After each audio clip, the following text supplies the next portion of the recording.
Hello प्यारे students, my name is Saifan Isba. Welcome to my earth study channel. Students, हम पढ़ने वाले हैं आपका chapter number 1, the best Christmas present in the world, class 8। Okay, explanation हम complete कर चुके थे, डिटेल एक्सप्लेनेशन हमने की है। और ये अगर आप लोग एग्ज़ाम से 1 डे पहले पढ़ रहे हैं तो आप लोगों के लिए ये बहुत हेल्पफुल होने वाला है, बिकॉज इसमें वन शॉट में आपको सारी चीज़ें बता दी जाएंगी, पूरी स्टोरी आपको पता चल जाएगी। The author found a roll-top desk in a junk shop. It was in a bad condition but cheap.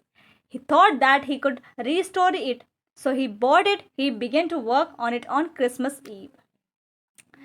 एक ऑथर जो है, हमारे जो नरेटर ने जो ये स्टोरी बता रहे हैं, वो बोल रहे हैं कि मुझे एक रोल टॉप डेस्क मिली एक जंक शॉप पर, यानी जहाँ सेकंड हैंड चीज़ें मिलती हैं। मुझे वहाँ पर रोल टॉप डेस्क दिखी। वो बहुत ही बुरी कंडीशन में थी बट बहुत सस्ती थी। मैंने सोचा कि उसको मैं रिपेयर कर लूँगा, सो ही बॉट इट। इसीलिए उन्होंने ख़रीद ली। नरेटर ने वो जो रोल टॉप डेस्क थी वो ख़रीद ली। He began to work on it on Christmas Eve. और उन्होंने उस पर काम करना कब से स्टार्ट किया? क्रिसमस ईव, जिस दिन क्रिसमस डे था। ठीक है। The letter he pulled out the drawers. अब जब he pulled out the drawers, अब जब वो ड्रॉर्स खोलते हैं उसे रिपेयर करने के लिए, he found that these had been badly damage by fire and water. और वो जो रोल टॉप डेस्क थी वो उन्हें बहुत बुरी हालत में मिली थी। वो डैमेज हो गई थी फायर एंड वाटर की वजह से। और वो दिखाई दे रहा था उस पर, क्योंकि उस पर बहुत सारे निशान थे फायर के, एंड जो उसका पार्ट्स थे वो बहुत डैमेज हुए थे। The man who sold it had told him that it was very old. और जिसने ये बेची थी वो बहुत ज़्यादा ओल्ड था।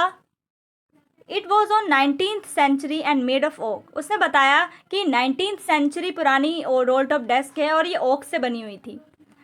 The last door and had stuck fast. जो लास्ट वाली डोर थी, जब वो ठीक कर रहे थे हमारे नरेटर, तो लास्ट वाली डोर जो थी वो बहुत ज़्यादा स्टक थी। उसको निकालना बहुत मुश्किल हो रहा था। He had to use much force to open it. और उन्होंने बहुत जान लगा दी पूरी इसको खोलने में। When it opened, it revealed a secret space. और जब उन्होंने उस डोर को खोला तो उसमें एक सीक्रेट स्पेस है, यानी उसके अंदर भी एक स्पेस थी खाली। In it he found a small tin box. और उसके अंदर क्या था? एक टिन बॉक्स था छोटा सा। On the top of the box these words were written. उस बॉक्स को उन्होंने, नरेटर ने बाहर निकाला और उस बॉक्स के ऊपर क्या लिखा था? नोट लिखा था एक, और उस पर ये वर्ड्स लिखे थे, जिम्स लास्ट लेटर रिसीव जनवरी 25, 1915। लिखा था कि जिम का लास्ट लेटर मुझे रिसीव्ड हुआ जनवरी 25, 1915 को। To be buried with me, और इसे मेरे साथ ही दफन कर दिया जाए जब मैं इस दुनिया से जाऊँ। When the time comes. Inside there was an envelope with the address. और उसके अंदर क्या था? एड्रेस दिया हुआ था, Mrs Jim McPherson, 12 Copper Beeches, Bridport. The date was December 26, 1914। अब बच्चों, ये लेटर किसका था और किसके पास, किसके लिए लिखा गया था? तो बच्चों, ये लेटर जो लिखा था वो लिखा था जिम मैकफर्सन ने अपनी वाइफ के लिए। जिम मैकफर्सन एक सोल्जर हैं। ओके, उन्होंने जब वो वॉर पर गए हुए थे, तो उन्होंने वहाँ से अपनी वाइफ के लिए एक लेटर लिखा था। और उनकी वाइफ का नाम था, अभी हमें आगे पता चलेगा। तो मिसेस जिम मैकफर्सन को वो लेटर लिखा गया था। और ये जो जिम मैकफर्सन जहाँ पर रहते थे, वो वहाँ का एड्रेस है ब्रिडपोर्ट, कॉपर बीचेस। उनकी वाइफ जहाँ पर रहती थी, वो दोनों जहाँ पर रहते थे। अब उनकी वाइफ का नाम है कोनी और उनके हस्बैंड का जिम, जिन्होंने लेटर लिखा था, और जो लेटर हमारे नरेटर को मिला उस डोर में। अब उनके पास वो डोर जो है वो वहाँ तक, जंक शॉप तक कैसे पहुँची, चलिए पढ़ते हैं। The author read the letter. अब वो ऑथर जो है वो लेटर पढ़ता है। The owner of the desk must have put it in. अब जो ओनर है डेस्क का, उसने ये लेटर उसके अंदर रखा है, यानी ये डेस्क की ओनर कौन है? जिसकी ये डेस्क है वो कोनी है, जिन्होंने इसके अंदर ये लेटर रखा था। The letter had been written by a captain of the English army. अब ये लेटर जो है वो किसके द्वारा लिखा गया था? एक इंग्लिश आर्मी, यानी ब्रिटिश आर्मी के द्वारा ये लिखा गया था, जो कि कैप्टन थे। जिम मैकफर्सन क्या थे? कैप्टन थे अपनी टीम के। His name was Jim McPherson. उनका नेम क्या था? Jim McPherson. He had written it to his wife Connie. और उन्होंने ये लेटर लिखा था कोनी, अपनी वाइफ के लिए। A wonderful incident had happened on the battle field on the Christmas day. अब क्रिसमस डे पर जहाँ पर बैटलफील्ड यानी लड़ाई होनी थी वहाँ पर एक वंडरफुल इंसिडेंट होता है, जिस इंसिडेंट के बारे में जो जिम मैकफर्सन है वो अपनी वाइफ को लेटर लिखकर बताते हैं कि उस दिन क्या हुआ, क्रिसमस डे पर क्या हुआ जब वो वॉर में थे, जब लड़ाई चल रही थी दोनों आर्मीज के बीच में। और लड़ाई किसके बीच में थी? जर्मनी सोल्जर्स के बीच में और ब्रिटिश आर्मीज के बीच में। और बात किसकी हो रही है यहाँ पर? कौन सी लड़ाई की? फर्स्ट वर्ल्ड वॉर के लड़ाई के बारे में बात हो रही है। Jim McPherson had narrated it in his letter. Jim McPherson पूरा नरेट करते हैं इस लेटर के बारे में, जो भी वो लिखते हैं वो बताते हैं अनफॉरगेटेबल मोमेंट्स, यानी जो भूले नहीं जा सकते मोमेंट्स। वो कौन से मोमेंट्स के बारे में बताते हैं Jim McPherson? The English and the Germans were at war पर थे कौन? जर्मन्स एंड इंग्लिश, उनके बीच में लड़ाई थी। The two armies stood in their respective trenches on the two sides of the no man's land, यानी दोनों अपने ट्रेंचेस पर थे। यानी ट्रेंचेस का क्या होता है? जो ज़मीन से नीचे थोड़ा सा गड्ढा खोद कर जहाँ पर ये सोल्जर्स रहते हैं वहाँ पर ये एक आर्मीज दोनों खड़ी थी। सडनली क्या हुआ? McPherson saw someone waving a white flag from the enemy's side. अब मैकफर्सन अचानक देखता है कि एक कोई आदमी है जो अदर साइड का जो एनिमी है, हमारा दुश्मन है, वो क्या कर रहा है? एक वाइट फ्लैग को लहरा रहा है वहाँ से खड़ा होकर। Then he saw many German soldiers calling out to them. अब जो जर्मनी के बहुत सारे जो सोल्जर्स हैं वो हमें क्या कर रहे हैं? बुला रहे हैं। They were wishing a happy Christmas। और वो क्या बोल रहे हैं? हमें हैप्पी क्रिसमस बोल रहे हैं इंग्लिश सोल्जर्स को। Some English soldiers shouted back same to you। अब यहाँ से भी बहुत सारे सोल्जर्स ने उन्हें क्या बोला? सेम टू यू, यानी हैप्पी क्रिसमस आपको भी। The English thought that was all. अब जो ब्रिटिश आर्मी के लोग थे, जो ब्रिटिश आर्मी के सोल्जर्स थे, यानी जिनमें जिम मैकफर्सन भी थे, टीम के कैप्टन, उन्होंने सोचा कि बस यहीं पर अब सब कुछ ख़त्म हो जाएगा। उन्होंने हमें क्रिसमस किया, हमने उन्हें क्रिसमस किया, बात ख़त्म, अब ईसाई थोड़ी कुछ होगा। टू देयर सरप्राइज, और एक बहुत बड़ा सरप्राइज उन्हें मिला। There so many Germans moving towards them. बहुत सारे जर्मनी के जो सोल्जर्स थे वो उनकी तरफ आ रहे थे। The captain was alarmed.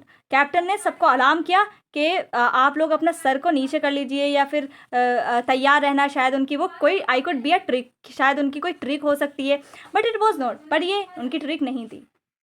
They were bringing with them German wine and can meet.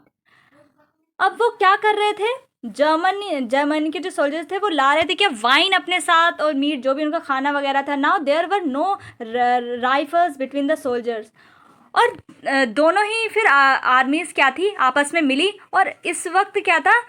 Soldiers के बीच में कोई भी राइफल्स नहीं थे, उनके बीच में कोई भी हथियार वगैरह नहीं थे उन्हें मारने के लिए एक दूसरे को। दे वर हगिंग वन अनदर, और एक दूसरे को सब गले लगा रहे थे क्रिसमस ईव पर। The German officer move towards Macpherson. और जो जर्मन के ऑफिसर हैं, जर्मन ऑफिसर जो हैं, जर्मनी के जो ऑफिसर हैं, तो वो मैकफर्सन की तरफ आए। This shook hands very warmly. उन्होंने जर्मनी के जो ऑफिसर हैं आर्मी के, उन्होंने मैकफर्सन का हाथ बड़े ही प्यार से पकड़ा। Then the German officer said that he was from Dusseldorf and that he played cello in the orchestra. अब जो जर्मनी के सोल्जर्स के जो ऑफिसर हैं वो कहाँ से हैं? डसेल्डॉर्फ से हैं। और वो पहले क्या बजाते थे? सेलो प्लेड बजाते थे ऑर्केस्ट्रा में। He gave him name as Hans Wolf, और उनका नाम क्या था? हैंस वुल्फ था। In return, Macpherson also introduced himself। फिर यहाँ से जिम मैकफर्सन ने भी अपने आप को इंट्रोड्यूस किया। He said that he was a school teacher from Dorset। और उन्होंने बताया, जिम मैकफर्सन ने बताया कि जब मैं यहाँ पर मतलब जब मैं आर्मी में नहीं काम करता था, जब मैं कैप्टन नहीं था, तो मैं क्या था? डॉर्सेट से एक स्कूल टीचर था, मैं पढ़ाता था पहले स्कूल में। Dorset and Hardy. Hans Wolf smiled. He said he knew Dorset. In fact, he had never been to England. Hans Wolf ने स्माइल करते हुए कहा कि मैं डॉर्सेट को बहुत अच्छे तरीके से जानता हूँ। इनफैक्ट मैं कभी भी इंग्लैंड नहीं गया हूँ। अब इंग्लैंड में है डॉर्सेट, जहाँ पर हमारे जिम मैकफर्सन रहते हैं। तो डॉर्सेट को कभी भी देखा नहीं था हैंस वुल्फ ने, लेकिन तब भी वो जानते हैं। बट ही न्यू इंग्लिश, और उन्हें इंग्लिश भी अच्छी आती है। His favourite writer was Thomas Hardy. और उनके जो फेमस राइटर हैं जिनको वो पढ़ते हैं वो कौन है? Thomas Hardy. His favourite book was, उनकी फेवरेट बुक है Far from the Madding Crowd. It was from there he had learn all about Dorset. उन्होंने बताया कि वो कभी डॉर्सेट गए नहीं हैं। जो ये हमारे एक सेकेंड, उन्होंने बताया कि वो कभी भी डोरसेट नहीं गए हैं, लेकिन वो कैसे इन सब के बारे में जानते हैं, बिकॉज वो क्या है, वो किताबों बहुत सारी इंग्लिश बुक्स पढ़ते हैं और राइटर्स के बारे में पढ़ते हैं, इसीलिए हैंस वुल्फ को इन सब के बारे में पता है। McPherson shared with Hans Wolf the Christmas cake his wife had sent for him. अब मैकफर्सन जो है, जिम मैकफर्सन, वो हैंस वुल्फ के साथ उनका क्रिसमस केक जो है वो शेयर करते हैं, जो कि उनकी वाइफ ने भेजा होता है मैकफर्सन के लिए। Hans Wolf said that the marzipan was the best he had ever tasted. अब हैंस वुल्फ को जो मार्जिपान है, जो कि केक के ऊपर पूरा लगाया जाता है, तो उनको वो बहुत अच्छा लगा। It was a wonderful Christmas party, और ये बहुत ही ज़्यादा वंडरफुल क्रिसमस पार्टी थी इन सब के लिए। वॉर और football. Then a soldier brought out a football. अब सोल्जर क्या लाए, एक फुटबॉल ले आए खेलने के लिए। The soldiers played while McPherson and Hans Wolf clapped and cheered. अब सोल्जर्स जो हैं वो सोल्जर्स तो खेल रहे थे, अब उसके ही बीच मैकफर्सन और हैंस वुल्फ जो है तालियां बजाते हैं, चीयर करते हैं। और Hans Wolf suggested that the world would be much better if the problem were resolve by a football match instead of war. अब ये बहुत अच्छी बात कही है बच्चों यहाँ पर हैंस वुल्फ ने। उन्होंने कहा कि हैंस वुल्फ सजेस्टेड, ये बच्चे सजेस्टेड होगा, हैंस वुल्फ ने सजेस्ट किया कि अगर वर्ल्ड में, अगर कितना अच्छा होता ना अगर वॉर इस तरीके से होती, फुटबॉल की तरह के मैच होता और कोई जीत जाता कोई हार जाता, लेकिन इसमें किसी की भी लाइफ नहीं जाती। वॉर में क्या होता है, सब एक दूसरे को राइफल से मारते हैं और एक दूसरे की जान ले लेते हैं। फिर जो उनकी फैमिली होती है, जो बहुत कनेक्ट होती है अपने फैमिली मेम्बर्स से, जो बहुत कनेक्ट होते हैं, वो अपने सबसे लव्ड वन को खो देते हैं। वो सबसे जो उनके करीबी रिश्तेदार होते हैं, वो उन्हें बहुत दुख पहुंचता है। और जो वाइफ्स होती हैं वो विडो हो जाती हैं, जो बच्चे होते हैं वो भी, उनके भी पेरेंट्स जो हैं वो नहीं रहते हैं। तो इसी की वजह से बहुत सारी प्रॉब्लम्स हो जाती हैं वॉर की वजह से। तो हैंस वुल्फ कहते हैं अगर ये मैच की तरह होती वॉर, कि कोई जीत जाता कोई हार जाता, लेकिन कोई भी मरता नहीं, तो कितना अच्छा रहता। The celebration after the football match. अब फुटबॉल मैच हो गया इनका, ये बहुत अच्छे से सेलिब्रेट कर रहे हैं क्रिसमस ईव को। All the drinks and eatables for consumed, सारी ही चीज़ें इन्होंने खा ली। Now it was time to part. अब ये सारी चीज़ें ख़त्म हो गई। Hans Wolf saluted McPherson, Hans Wolf ने सल्यूट किया मैकफर्सन को and walked away slowly and unwillingly, ना चाहते हुए भी उसे अपनी ट्रेंचेस में वापस दोबारा जाना पड़ा। That night the Germans were heard singing a carol. और जो जर्मनी के सोल्जर्स थे रात में क्या कर रहे थे, वो कैरल गा रहे थे। ये एक तरह का गाना है जो गाते हैं जर्मन्स के लोग, तो ये वो सिंग कर रहे थे, जो क्रिसमस ईव पर गाया जाता है, तो वो गा रहे थे रात के वक्त। The English soldiers replied with a rousing chorus of another carol. अब वो भी अपने ट्रेंचेस में बैठकर जो है वो रिप्लाई कर रहे थे, यानी वो भी गा रहे थे जो ब्रिटिश सोल्जर्स थे। They exchange carols for a while and then it was all silence. कुछ देर तक तो वो गाना गाते रहे, कभी वो चुप होते, कभी ये गाते, कभी ये चुप होते, तो कभी वो गाते, लेकिन कुछ देर के बाद ऐसा मोमेंट आया कि सब कुछ साइलेंट हो गया। McPherson wrote in his letter that he would treasure those moments all his life. McPherson लिखते हैं कि ये जो सबसे बड़ा ख़जाना था, ये जो मोमेंट्स थे, बहुत बड़ा ख़जाना था मेरी लाइफ में। मैं इन मोमेंट्स को कभी भी नहीं भूल पाऊँगा जब तक मैं ज़िंदा हूँ, क्योंकि ये कभी ऐसा नहीं हुआ कि जो सोल्जर्स हैं, जो एक दूसरे के दुश्मन हैं, आर्मीज़ हैं, वो एक दूसरे के साथ बैठकर क्रिसमस सेलिब्रेट कर रहे हो, ऐसा कभी नहीं हुआ। The hope. McPherson ended the letter hoping that the war would end soon. अब मैकफर्सन अपना लेटर को एंड करते हैं एक होप देते हुए कि ये जो वॉर है ये जल्द ही ख़त्म हो जाएगी। बोथ आर्मीज लॉन्ग्ड फॉर पीस, और दोनों ही आर्मी पीस में रहेंगी। He was sure they would be together again. अब वो कहते हैं जिम मैकफर्सन के मतलब जल्द ही वो अपनी वाइफ से मिलेंगे और एक साथ होंगे, हम दोनों, कोनी और जिम मैकफर्सन जल्द ही एक साथ होंगे, ये कहते हुए, ये उन्हें होप देते हुए क्या है वो लेटर को एंड करते हैं Jim McPherson. The burst house. Having read the letter, अब जो हमारे नरेटर हैं उन्होंने लेटर को पढ़कर ख़त्म करा। The author put it back in the envelope, उन्होंने जो लेटर है उसको जैसा था वापस से वैसा ही उन्होंने अंदर रख दिया। He decided to give the letter back to whom it belong. अब नरेटर ने डिसाइड किया कि जिसका वो लेटर है वो उसको वापस लौटाएंगे। The address was true of Bridport, और एड्रेस का किस जगह का था, ब्रिडपोर्ट का, डॉर्सेट में जो है। So he drove to that place, अब वो वहाँ पर उसी प्लेस पर गए। The house number 12 turn out to be a burn out shell. अब जो हाउस का नंबर था वो 12 टर्न था, अब क्या था कि वो जो जहाँ पर उनका घर था वो पूरा जला हुआ दिख रहा था उन्हें। It was found that Mrs Macpherson was in the house when it caught fire. अब वहाँ पर जो एक और घर था वो उसी घर से पास में पूछते हैं, नेबरिंग हाउस से पूछते हैं कि क्या आपको मिसेस मैकफर्सन के बारे में पता है। नरेटर पूछते हैं तो वहाँ से एक आदमी निकलता है बाहर, बूढ़ा सा। वो कहता है हाँ हाँ मैं उनके बारे में बहुत अच्छे से जानता हूँ, और वो तभी भी उस घर में थी जब वो इस घर में आग लगी हुई थी। The fireman had got her out just in time, but fireman ने शुक्र है कि उनको बचा लिया टाइम पर।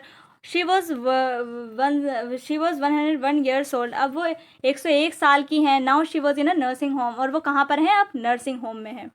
यानी अब वो अपने घर में नहीं है जो जल चुका है, वो कहाँ पर है? नर्सिंग होम में। Mrs McPherson. The author went to the nursing home. अब ऑथर भी वहीं पर जाता है नर्सिंग होम में। ही मेट द मैट्रन, और वो किससे मिलता है? मैट्रन से, जो भी वहाँ पर ख्याल रखती है नर्सिंग होम में। She told the author that Mrs Macpherson was rather confuse that day. अब वो बताती हैं ऑथर को कि मिसेस मैकफर्सन आज थोड़ी सी कन्फ्यूज हैं। They had put her in a conservatory. अब उन्हें कहाँ रखा हुआ है? अभी कंजर्वेटरी में। The author found Mrs Macpherson sitting in a chair. वहाँ पर ऑथर देखते हैं मिसेस मैकफर्सन कहाँ पर बैठी हुई है? चेयर पर। Naturally she looked up at the author vacantly. अब वो नेचुरली वो उन्हें जानती नहीं है, ठीक है, जो मिसेस मैकफर्सन वो उनको जानती नहीं, नरेटर को।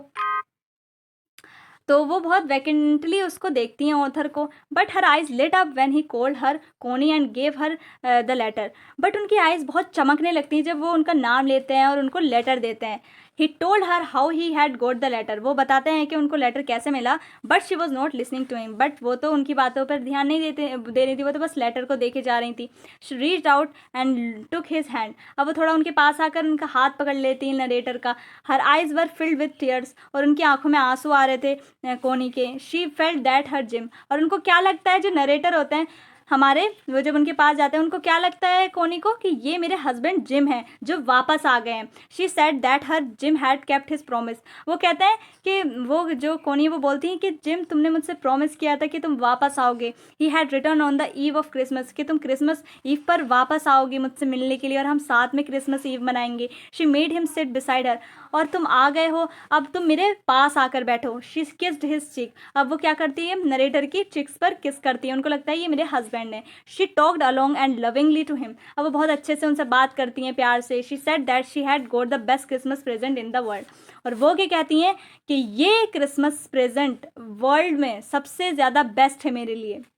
इसीलिए जो टाइटल रखा गया है हमारे चैप्टर का वो बिल्कुल अप्रोप्रिएट है, the best Christmas present in the world. क्योंकि उनके लिए तो उनके हस्बैंड ही सब कुछ थे दुनिया में। क्योंकि उनके लिए सबसे बड़ा प्रेजेंट, एक गिफ्ट क्या होगा कि उनके जो हस्बैंड है वो वॉर से वापस लौट कर उनके पास आ जाए। पर क्या बच्चा आपको लगता है कि उनके जो हस्बैंड है वो वापस आए? नहीं, ये तो नरेटर थे जो उनको लेटर देने के लिए आए थे। बट इनको लगा कि इनके हस्बैंड जो हैं जिम मैकफर्सन वो वापस उनसे मिलने के लिए आए। बट वो जो जिम मैकफर्सन थे वो उस वॉर में नहीं रहे थे, ठीक है।